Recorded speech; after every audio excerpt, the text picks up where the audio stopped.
Good evening, ladies and gentlemen. I'd like to extend a very warm welcome to Melbourne Airport's annual Stakeholder update for 2013. My name's Matt Francis, and once again, I have the pleasure of being your MC for tonight. I'd like to start by acknowledging the traditional owners of the land on which we're gathered tonight and pay my respects to their elders, both past and present. It's a great pleasure to be able to welcome so many of you here tonight, including many of our VIP guest members of Parliament, leaders of local government and representatives from across our stakeholder community. I think we've now set a new record for attendance this evening. We have something like more than 700 guests, and we're already booking the MCG for next year's event. Indeed, every year we try to find an iconic Melbourne venue for this event, and Melbourne Town Hall certainly fits the bill, having been at the heart of the civic and cultural life of our great city for more than 140 years. And being here at the Town Hall tonight also symbolises the very close and important connection between Melbourne Airport and the city and the state it serves. And we've actually brought part of the airport into town with us tonight. You may have seen around the room some of the movement area guidance signs which were first installed on our airfield in 1993. And these signs have recently been replaced across the airfield by the latest LED technology, which provides significant power savings and a longer lifespan. As we're at the Town Hall tonight, we thought it would be highly appropriate to invite the Lord Mayor to open proceedings for us. And I am, of course, referring to our very own Lord Mayor of the great city of Melbourne, not that other Lord Mayor from a town called London, who's been gracing our shores recently for the Melbourne Writers' Festival, and I think he was in this very room just the other night, stealing some of the limelight. So, ladies and gentlemen, please, to open our annual stakeholder event, extend a warm welcome to the Right Honourable Lord Mayor, Robert Doyle.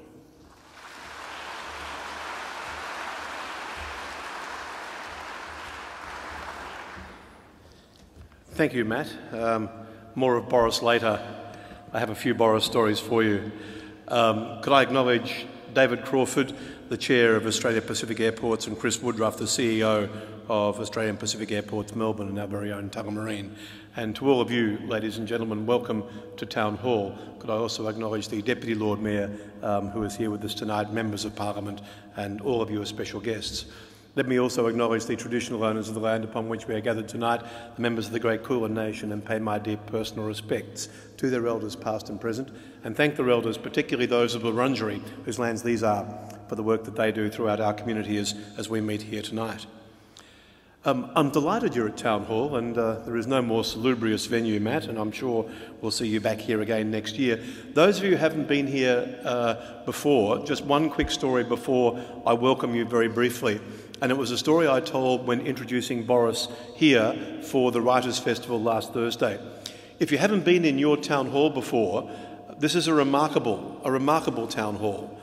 Scene of the Melbourne Symphony Orchestra, Sir Robert Menzies' great orations, burnt in 1925, where to the relief of all, the portrait of my great-great-grandfather, who was mayor here 150 years ago, was burnt, and there is no surviving pictorial record of him, which I'm told is a blessing for this city. But if you look around you, you might not be able to see them. One of the stories I love about our town hall, the beautiful murals that surround our town hall. Look at that, lighting by magic. That's wonderful, thank you. They are done by an artist called Napier Waller. And it's an inspirational story and a remarkable Melbourne story. Napier Waller has 11 great murals and stained glass pieces of art around our city. You probably know him best for the Myer Mural Hall, but also, and David would certainly know this, the foyer of KPMG, and a number of other major works around our city. And they are very beautiful neoclassical murals. But here's what's so special and what's so inspirational about them. Napier Waller went to war in 1915. He enlisted, he was sent to France to serve, and he was very seriously wounded at Bullecourt. In fact, he was so seriously wounded he lost his right arm. That was his painting arm. He came home from the war, and during his recuperation, he taught himself to paint with his left hand. And it was after that he did all of these wonderful murals and works around our city, including the works you see in Town Hall here tonight and in the Myer Mural Hall. A remarkable story of a remarkable Melburnian, and that's why we're delighted that you've come to our town hall, your town hall, for this gathering of stakeholders. So a part of the fabric of the story of our city. And that's what I wanted to do to introduce and welcome you tonight. Another story of our city that you might not know. You might not know that our city has a flag, but we do. And if you look at our flag, what it does is it tells the story of our early prosperity. It has 4 quarters, and in each of those quadrants, there is a fleece, there is an ox, and there is a whale in the first 3 of them. And they symbolise, if you like, the prosperity through primary production that founded our city. The 4th quadrant is a sailing ship, symbol of our port and the means by which we took those goods to the world, and the world came to us so far away as we were. If I think about what generated the next wave of prosperity in our city, it was gold. Gold made us marvellous Melbourne. It built all of these magnificent buildings when we were a very small city, but a very proud and a very optimistic city about our future. The 3rd great wave of our prosperity came in the 1920s, when we mined all of that cheap, plentiful, if dirty, brown coal down in the Latrobe Valley. And that drove our manufacturing sector and the prosperity of Victoria. But if I think now, what is it that holds up the economy of Melbourne, and it is a booming economy? What is it that is our future prosperity? Then it is the knowledge sector. Its design and its education and its biotech and its tourism and its advanced manufacturing. It's all of those areas that make up the knowledge economy. And that's where you come in. Because if you think back to that first symbol of the sailing ship, the Port of Melbourne, the way we communicated to the world, the way that we interacted with the commercial world, its modern equivalent, of course, is the airport, is Tullamarine. That is the gateway for our prosperity in all of those sectors that I just mentioned. And in the last 2 years, against the trend of other parts of the economy, here in the centre of the city, just in the last 2 years, we've added 50,000 jobs, and our gross local product, just the bit of the centre of the city, has gone from $58 to $68 billion in 2 years. And I can promise you it is all in those knowledge economy sectors, driven as they are through our modern port, the airport. That's the importance of what you're here to hear about tonight, to the economy of Melbourne. And let me tell you, that's what I believe. Without that prosperity of a vibrant airport, we can't do all of those other things we want to do, to protect the vulnerable, to take care of the environment, to generate a great educational and transport and justice system for our people. All of that is important, but it rests on the prosperity of the city in order to do it. That's why the airport is so important to us. And aviation, as one of those knowledge industries, is also at the heart of our economy, pumping through Tullamarine, through David and Chris's care. So last week Boris was here, the Mayor of London. My dear wife said to me, "How long do you think before Boris gets himself into trouble with our media?" I said about 24 hours. It took him an hour. He came out of his hotel, he jumped on one of our hire scheme bikes, he did a U-turn without a helmet in front of the photographers, past a tram, and then advocated a helmet-free bike scheme for all of Melbourne. That was in his first hour. But he is a good friend, and I had the pleasure of his company Thursday and Friday of last week. But do you know the comment he made when he first arrived in Melbourne? The comment he made was the same one that so many of our business partners, our friends, our tourists, our visitors make. He said to me, "Oh, it was a pleasure to pass through your airport and be treated so well. And then it was wonderful to get on that freeway. And he said, we came straight into the city. There was no congestion at all. I said, no, there never is. And the airport is always like that. And I hold to those statements. I'm very proud of the work that David and Chris do and all of you do through our airport. We understand here at the City of Melbourne its centrality to our economy. I thank you for being here tonight. Welcome to your town hall. Thanks for your work.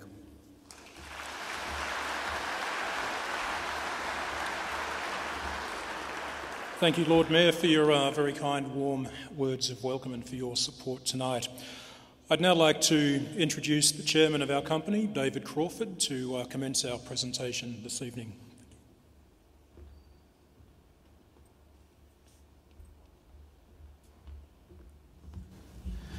Thanks very much, Matt, and good evening and welcome to all of you here tonight to our annual Stakeholder Update. And thank you to the Lord Mayor, the Right Honourable Robert Doyle, for his words of welcome. And Robert, thank you very much. You haven't lost the capacity to set the scene, hold your audience's interest, and then take them on a wonderful tour. Thank you for that. And if perchance after the end of your next term you're contemplating stepping down, we've certainly got a role for you at Melbourne Airport in promoting what we do. But thank you very much and good luck with your continued role. As the aviation gateway for our city, we greatly value the support and encouragement of our civic leaders like Robert. We all have a shared interest in the success of Melbourne Airport and our ability to service the growing demand for aviation access to our city and state. Our airport's contribution to the economic prosperity, social and cultural well-being of our city and state is reflected by the breadth of businesses, industries, government and community interests that are represented here tonight. Shortly, our CEO, Chris Woodruff, will provide a more detailed analysis of our performance over the past year. But there are a few numbers that encapsulate some of the highlights of the year, as well as explain the importance of what we will do in the future. For example, we celebrated the 100 millionth international passenger to travel through Melbourne Airport. Our airport has been the gateway to the world for Victorians for more than 40 years, just as we have welcomed visitors from around the world. Our international connections secure our place in the global marketplace for business, investment, education, tourism and major events. We are also a significant gateway for trade. This year, we have overtaken Sydney as the leading airport for air freight exports, with almost 40% of Australia's total air freight exports departing from Melbourne. And this is a testament to the success of our farmers and manufacturers in winning new markets, supported by the growing number of international services and destinations that are now directly connected to Melbourne. And this includes a growing number of direct flights to key markets in Asia. And while China has been a significant driver of growth, other markets in the region also offer great potential. In this context, it is essential that we continue to negotiate more capacity for air services between Australia and these markets, which are continuing to grow. The recent capacity increase for Malaysia will deliver real dividends for Victoria in terms of more flights, more visitors, and more opportunities for our exporters to reach important markets. As many of you who travel through Melbourne Airport will know, it is undergoing constant renewal as we continue to upgrade our facilities and invest in new infrastructure. The tempo has quickened over the past year and will pick up even further in the years ahead. As Chris will outline, we have been busy on our airfield, in our terminal buildings and on our landside roads. Our capital expenditure over the past year was $249 million, a 21% increase on the previous year. And in fact, That was the highest annual capital expenditure over the past decade, during which more than $1.4 billion has been invested in Melbourne Airport. But there is much more to come. Our capital expenditure in the coming year is forecast to exceed $500 million as we undertake the largest transformation of Melbourne Airport since it opened. On our airfield, we are replacing existing apron and expanding its overall capacity. Work has started on the new T4 domestic terminal.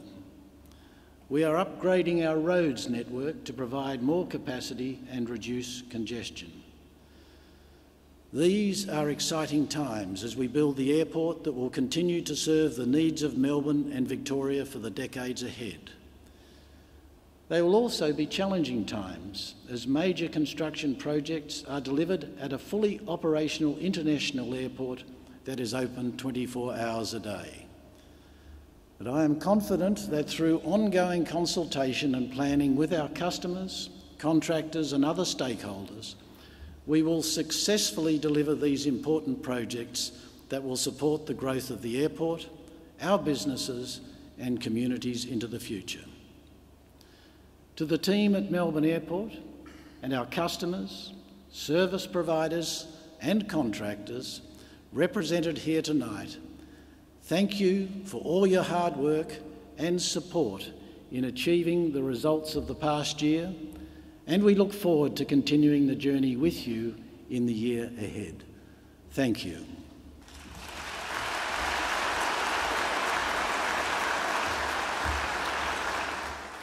Thank you very much, David. Now, before I introduce Chris Woodruff, I am going to take this opportunity to apologise in advance for any gratuitous references to the Ashes or the British Lions tour that may be made during his presentation tonight. We've carefully vetted his speech, but I have no doubt he'll find an opportunity to go off the script at some point. So with that in mind, it's my pleasure to introduce our CEO, Chris Woodruff, to deliver our annual stakeholder update for 2013.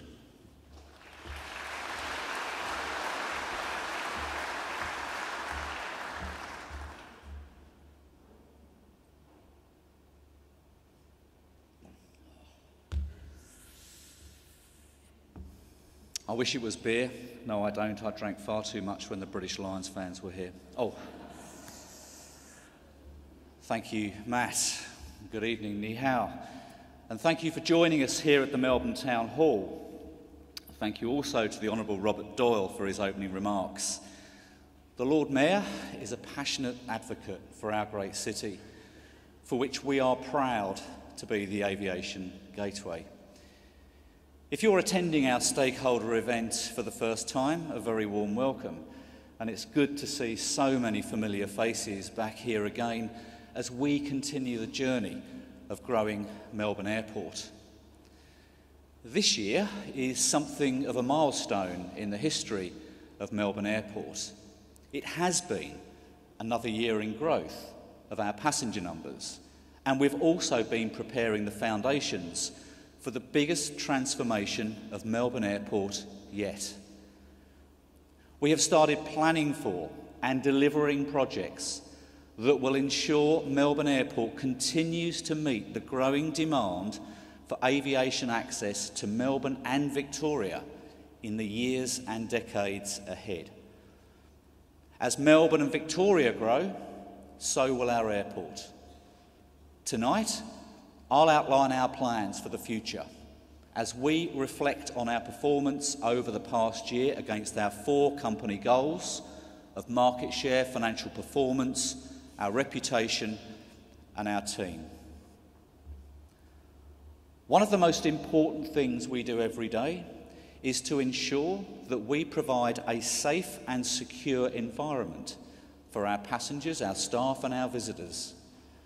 Tonight, I wanted to put our performance in that area front and centre.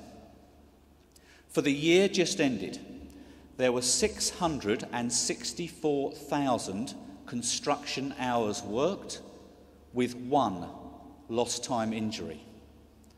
From a security perspective, we delivered a secure landside and airfield precinct, maintaining all requirements with no major security incidents that adversely impacted operations. As our construction program accelerates in coming months, safety will continue to be our top priority. I'd like to thank my team, our airline customers, our service providers, government agencies and contractors for their commitment to providing a safe airport. Looking now at our first goal of market share. As you all know, the aviation industry is a dynamic one. The past year has been no exception. New brands, new people, new ownership arrangements and new alliances. Our total passenger numbers grew by 6% to reach 29.9 million. That's 1.6 million more passengers than the previous year. That means that every year we have to build the equivalent of 3 Avalon airports, or the equivalent of a Darwin airport every year. I think it's clear which airport has larger access pressures, and I'll spend more time later on what we're doing to improve access. Our international passengers grew by 5% to 7.1 million. Asia continues to be the dominant source of growth for our international passengers. Victoria's most important international overnight visitor market, China, again led the way with 14% growth. Taiwan, Hong Kong, Vietnam and India all grew by over 10% each. Our more traditional markets were stable, with New Zealand remaining our largest source of passengers. As our international capacity grew by 5%, we continued to outpace both Sydney and Brisbane for growth in international passengers. And as you can see here, over the last 5 years, we are the only one with growth in market share. Our international services are delivered by 23 international carriers, many of whom introduced new or upgraded services or increased frequencies to Melbourne this year. We welcomed Sichuan Airlines for the first time with the launch of direct flights between Melbourne and Chengdu in Western China. Emirates introduced their new daily A380 service between Melbourne and Dubai and Auckland. Singapore Airlines increased to 4 daily services between Melbourne and Singapore. Jetstar said aloha to Honolulu, while other airlines including Qantas, Garuda, Air New Zealand, Thai, China Eastern, China Southern, Virgin Australia, AirAsia X, Philippines and Fiji Airways all increased capacity to Melbourne. And later this week, we're looking forward to welcoming Air India to Melbourne when it commences its new services. During the year, we celebrated the milestone of our 100 millionth international passenger. I was delighted to see Claire, her mum, her grandmother off on their girls' trip to Singapore. And on their way, they enjoyed a breakfast prepared by Chef Shannon Bennett. I'd like to thank all of our international airline customers for their ongoing support of Melbourne and Victoria, and we look forward to working with them in the future to provide our passengers with even more choice of direct services from Melbourne. Attracting new air services is part of a team effort that does involve Melbourne Airport, but our partners in state and federal government, the tourism industry, and of course our colleagues here at the City of Melbourne. We were delighted by the recent announcement that Melbourne will be the Australian home for Jetstar's new Dreamliner aircraft, building on the already strong connection between Melbourne and the Boeing 787, which is partly manufactured here.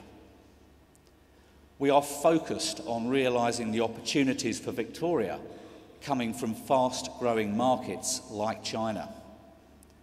Our airport is already the gateway to that opportunity for Melbourne and Victoria. Let's take a look at what that means in practice.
amazing city and state, don't we? We've also seen a welcome return to growth in our domestic passenger numbers. Our domestic passengers grew by 6% to 22.7 million.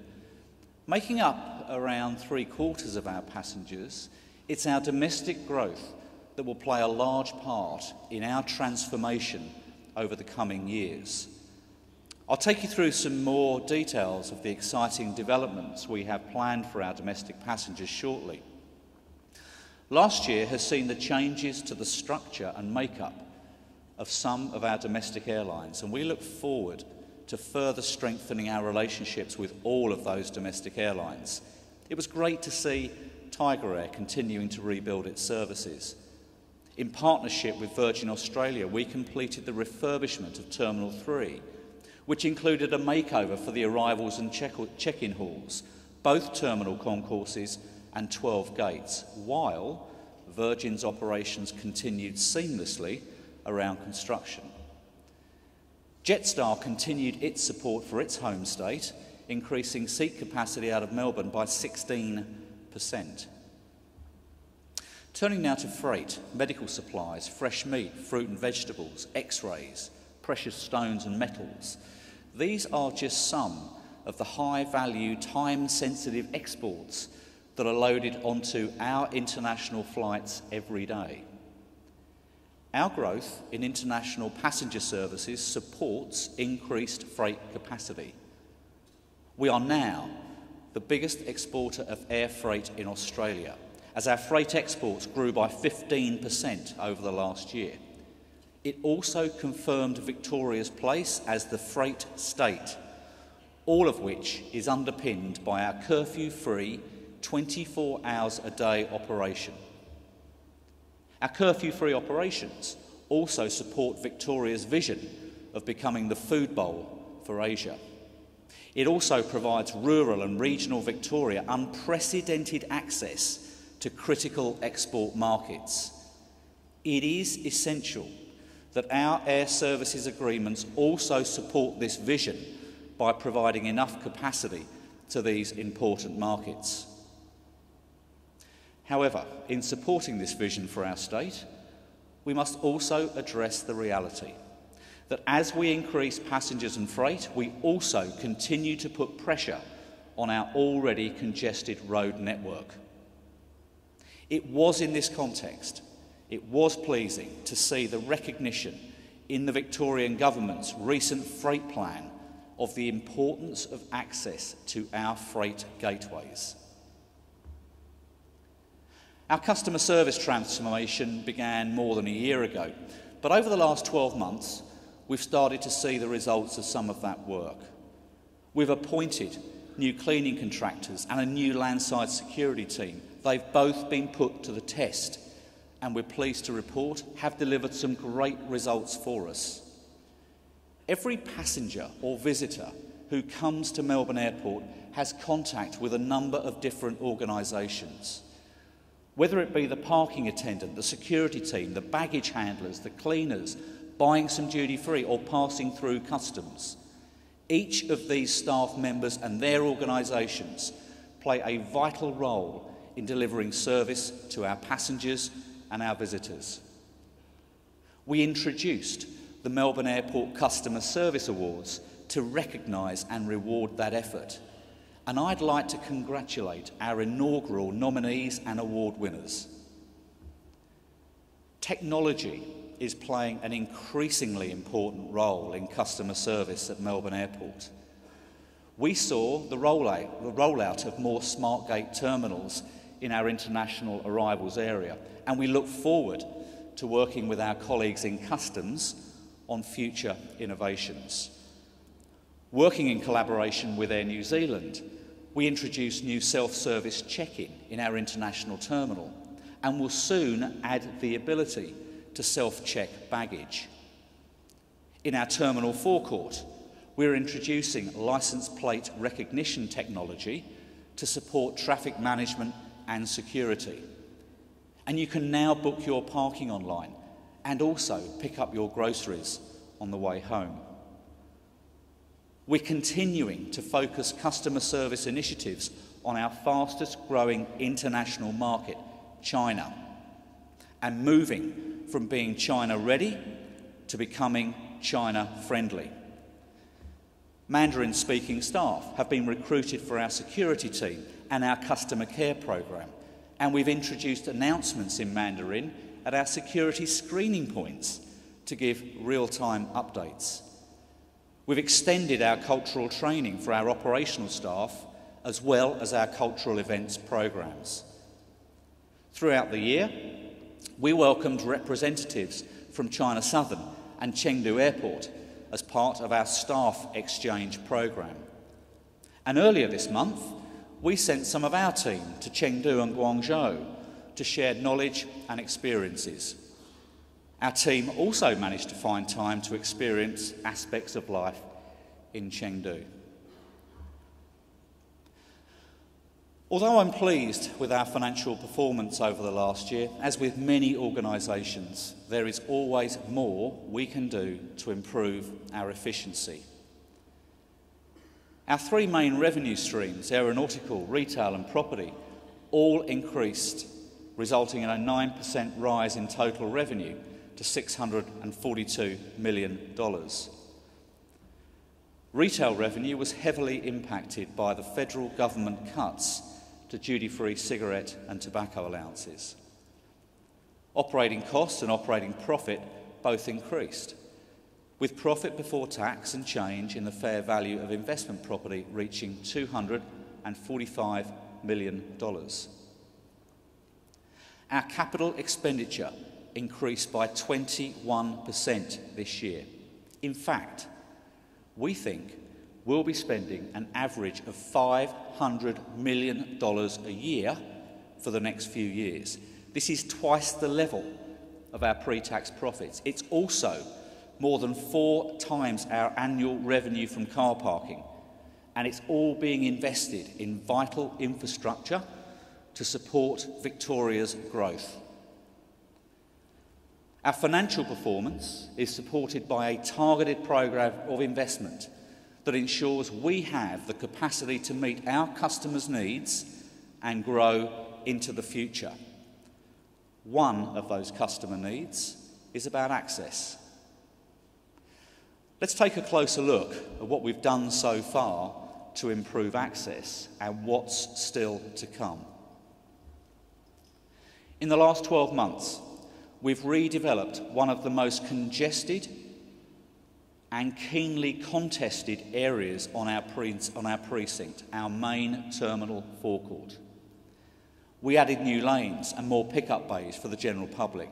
We relocated bus services and off-airport shuttles to ensure a smoother and more efficient forecourt operation. This includes the introduction of dedicated bus lanes and moving all buses to the lower deck. We also moved the public bus services into the forecourt, providing passengers with better access to public transport options.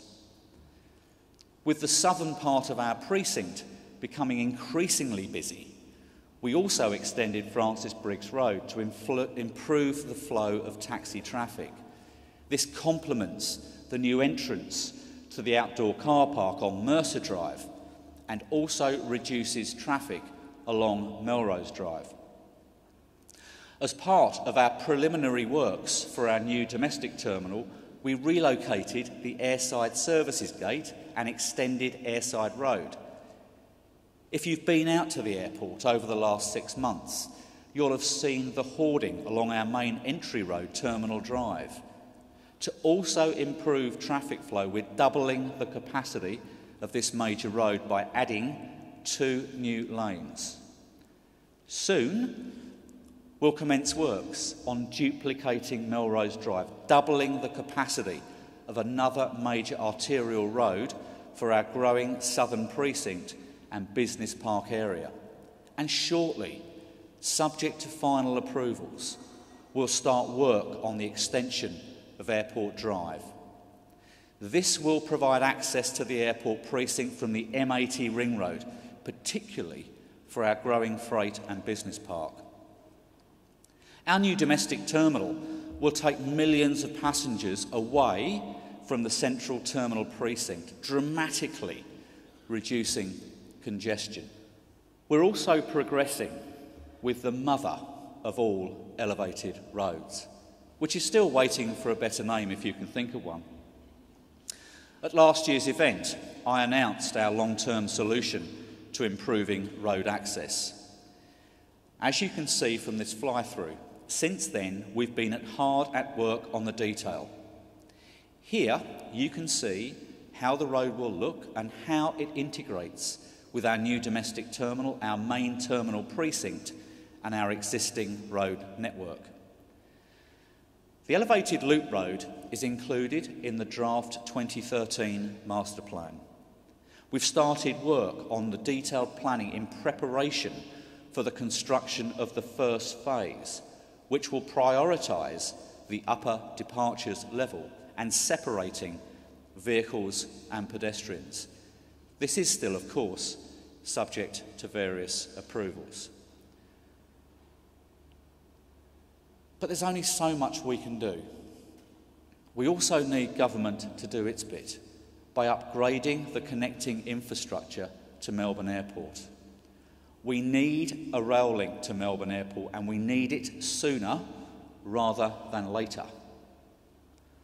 But a train is not a silver bullet, and it won't be enough on its own. We have 30 million passengers a year. Many of them will have sat on the Tullamarine Freeway at some point and wondered if they will still make their flight.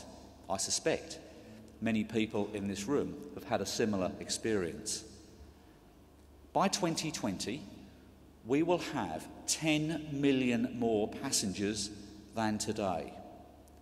Even if we had a train by then that could take, say, 15% of our passengers, or 6 million passengers, that still leaves 34 million passengers on our roads, 4 million more than today. The Tullamarine Freeway needs to be upgraded to help meet this increased demand. Our excellent Skybus service, which already takes around 10% of our passengers, needs support in the peak periods. It needs dedicated infrastructure. Across the wider airport precinct, our business park has also been growing over the last 12 months, with over $100 million worth of development undertaken. The new Border Express facilities opened in April, while Fellows moved into their new premises late last year. Earlier this year, Air Services officially opened their new hot fire training ground, the largest in the Southern Hemisphere. And the Essendon Football Club commenced training on their new grounds. Stage 2 of the Melbourne Airport cargo estate is underway, and we're pleased to welcome Panalpina and ABR to our premises. In the coming months, new facilities for Menzies will be completed. Air Melbourne and Mercedes-Benz will launch their new helicopter service, and we're looking forward to commencing work on our new service department hotel for Quest. As we look to more than double our passenger numbers over the next 20 years, we're also increasing capacity on our airfield. Our Foxtrot Apron infill project will see 30,000 square metres of concrete laid, creating 4 more Code C aircraft parking bays. Over the next 5 years, we'll replace all of the concrete on our taxiways. That's roughly 68,000 square metres of concrete, or around 3.5 times the size of the MCG, all replaced while Australia's second busiest airport keeps working around the clock. There's also significant upgrade and expansion works underway within our international terminal. New check-in counters, additional space and better processes to support the faster and smoother journey for our arriving international passengers. And plans are nearing completion for the next phase of our international gate expansion. We've also just commenced early works on our new domestic terminal. The terminal, which will have about the same throughput as Perth Airport, will take shape over the next 2 years to the south of the main terminal. We're excited about our new terminal, and I look forward to showing you progress on the real thing this time next year. In the meantime, here's how we see our new domestic terminal shaping up.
Just a reminder to my team, that terminal is due to open to passengers 695 days from now. These are the headline acts we have underway or planned in the coming years, and I look forward to sharing our progress on the transformation of Melbourne Airport in the coming months and years. We're also working on our plans for the future, which will see Melbourne Airport handle more than 60 million passengers a year by 2030. Our draft master plan has been out for public consultation over the past few months and will be submitted to the Commonwealth Government for approval in the coming months. The other big-ticket item on our agenda is a third runway. We announced late last year our preference to build a new east-west runway to provide the capacity we need to meet future demand. Later this year, we'll start the more detailed planning required for a new runway to become operational sometime between 2018 and 2022. As I said earlier, A passenger who arrives at Melbourne Airport has contact with many organisations, all of which are an integral part of our daily operations. To find out if we are getting it right and what we can do better, every year we ask thousands of passengers about the quality of service. We also conduct an annual stakeholder audit. Our approval ratings for the quality of our communications and the quality of relationship were very positive, but our stakeholders highlighted a number of issues, ranging from their growing concern about access to the airport, the need to upgrade infrastructure, and how we, as an organisation, respond to their needs. We value the frank and fearless insights that our stakeholders share in this process. And as members of my team can attest, we take it seriously and do our best to take action to improve our performance. And I think you can see that our actions and our future plans address these concerns. Of course, there are a number of external factors that influence our performance. The federal government is now collecting more revenue through an increased passenger movement charge and is still looking to impose a new tax for airport policing while decreasing the number of frontline staff. Bilateral air services agreements are the lifeblood of international aviation, and we need the support of government and its agencies to provide more capacity in these agreements so that we can realise the opportunities for growth in our key Asian markets. Of particular concern right now are China, Hong Kong and the Philippines.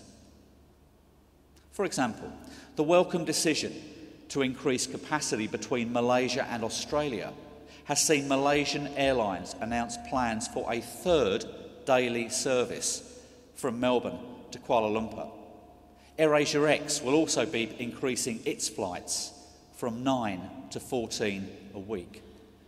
This is good for tourism, business, education, and good for our exporters, who now have more opportunities to get their products to market.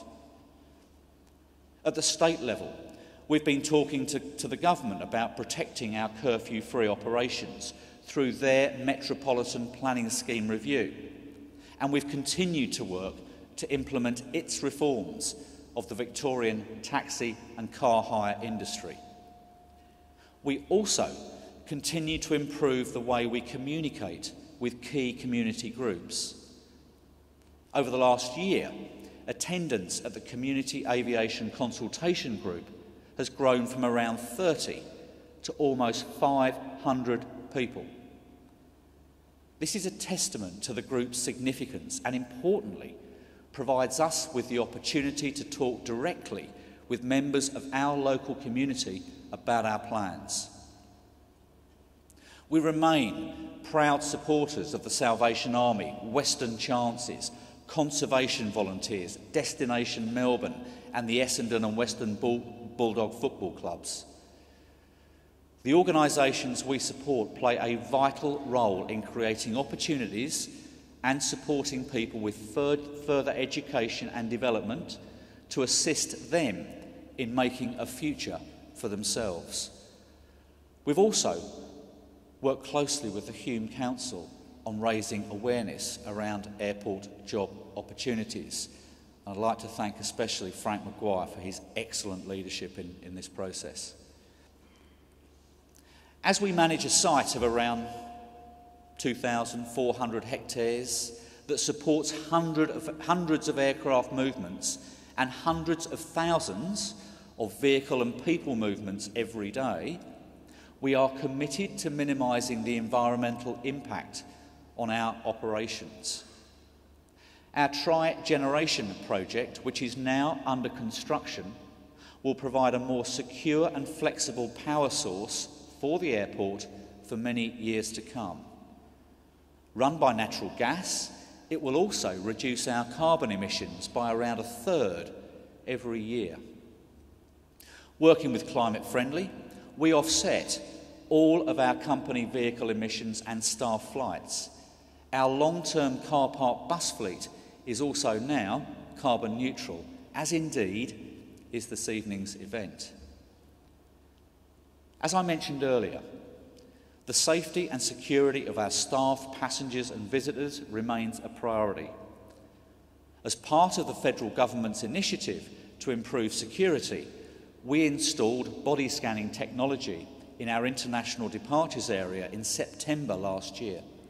We're continuing to work with the government on initiatives to further enhance aviation security.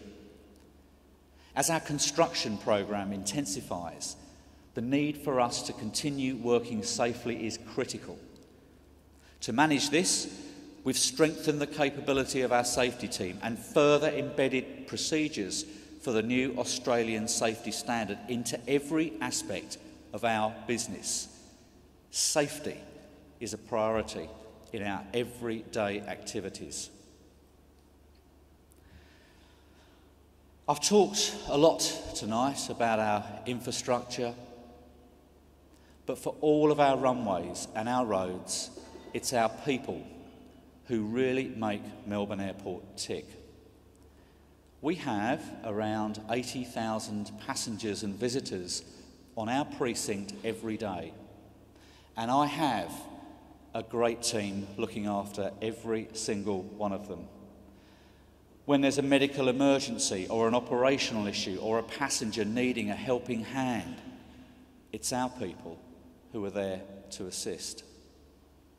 Whether you are an APAC employee or one of the 14,000 other staff who contribute to our success, making Melbourne Airport work every day, it is truly a team effort. So thank you. I mentioned earlier that we're looking at ways to improve our overall efficiency and effectiveness. Like many organisations, as we grow, we need to assess the processes and systems that support our people to make sure they are focusing on the things that add the most value. This process is being informed by the experience and ideas of our own people. For our colleagues and our customers, becoming more efficient will also make us more competitive. In recent months, we've reshaped teams and strengthened capabilities in key areas, including capital works, retail, property, planning and airline marketing, and our digital presence, to take advantage of the opportunities as well as prepare us for the challenges ahead. We've also made some key changes within our senior management team. During the year, we welcomed Adam Watson as our new Chief Finance Officer, and Dan Capel has joined us from Abu Dhabi Airports as General Manager Car Parks and Retail.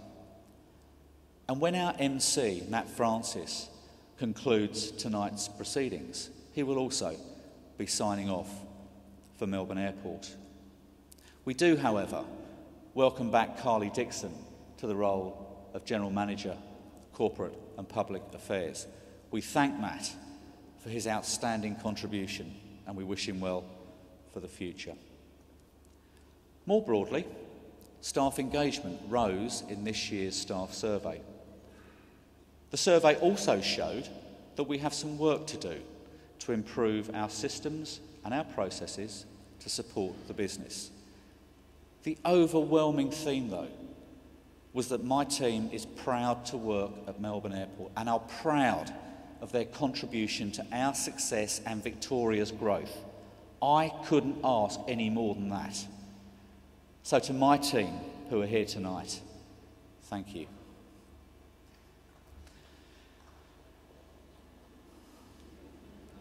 Be patient.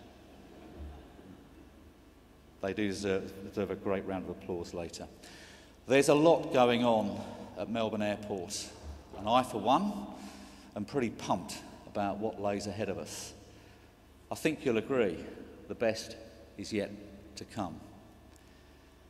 Before I wrap up, I wanted to take a quick look back at how things started at Melbourne Airport well over 40 years ago. Ladies and gentlemen, I declare Melbourne Airport open. Melbourne Airport has become a significant addition to the aviation maps of the world. An international airport able to operate for 7 days a week and for 24 hours a day. International because those who planned it were progressive and imaginative in their thinking. International in its size and its sophistication. And international because it provides truly international services. We don't want to forget the people who helped to build this airport in all the levels of contracting and trade performance, and all the men of works who have done so much to make this such a success. And I must say to you all how very proud we are of it. So this airport stands today as a monument to the men of the past, and it stands as a promise for what we can do in the future. There are no limits to the distance we can go if we plan well, if we build well, and if we're inspired to venture in the years to come.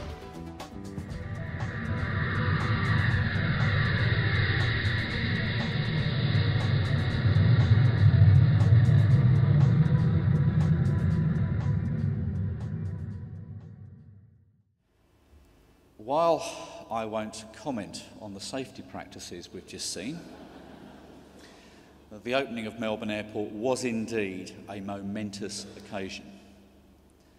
Tonight, I've outlined the next historic development phase of Victoria's aviation gateway.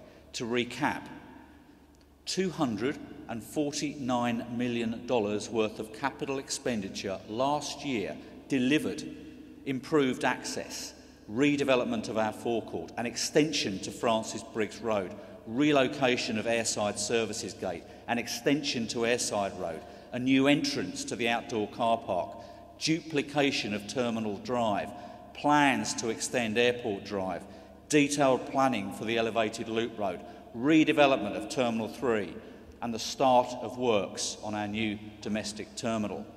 For the wider precinct, we also delivered new facilities for Border Express, Fellows, Air Services Australia, Essendon Football Club, Panalpina, ABR.